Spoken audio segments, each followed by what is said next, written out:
start with this one, T25, T25. When you pull these two out, you'll have to take it out on an angle and slip it out. So your door won't close on your Sprinter.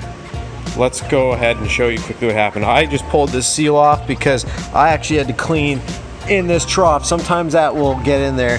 You get in here and clean out because this will get all gunged up. 90% of the time though, that's not enough. So if you look up here, you're gonna have a Torx. This is a T30 up here.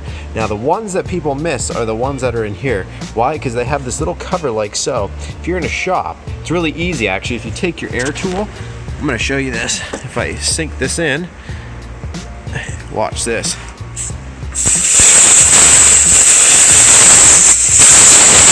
Well, it's not doing it right now, but usually if you hit it with enough air, they actually just pop right out.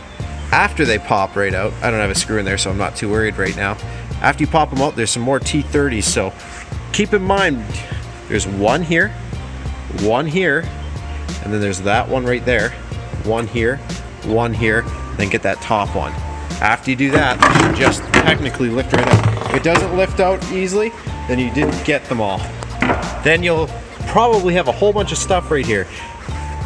I've already cleaned this one out. That's the only reason why it looks clean. Then you grab right here, this pop rivet might be stuck in there. This one that looks like it's on a screw right there, and you can just lift this up and clean that all out. Clean this up and then try and close your door again. 90% of the time, that's what fixes it. That track right there gets dirty. If you really want to, get up top and you can always clean the top rail, but that's basically it. Another helpful hint, once you clean this up, see this center trough? That is exactly where we're gonna want our door to sit. So, set this up exactly about where you want it. Then you'll move, see how you can move the door with your hand. Line it up with that center trough, and then you're gonna sink it around and then put in your screws. Another good practice is, I like to take a bolt and stuff and put it in here, move my latch in, spray WD-40 or whatever you got there for a lock cleaner, and clean up in here, because this gets gunged up, and if this gets gunged up, then the door won't close either. So if you notice that your front is closing, but the back end is not, I would highly suggest, if there's you'll see there's a little circle, or the half moon that should be right here. And if it's over here, the reason why is it's bouncing off the back end of your lock. Stick something in it and move the clamp up. And then, like I said, just completely just shoot a whole bunch of stuff in here and get that all cleaned out.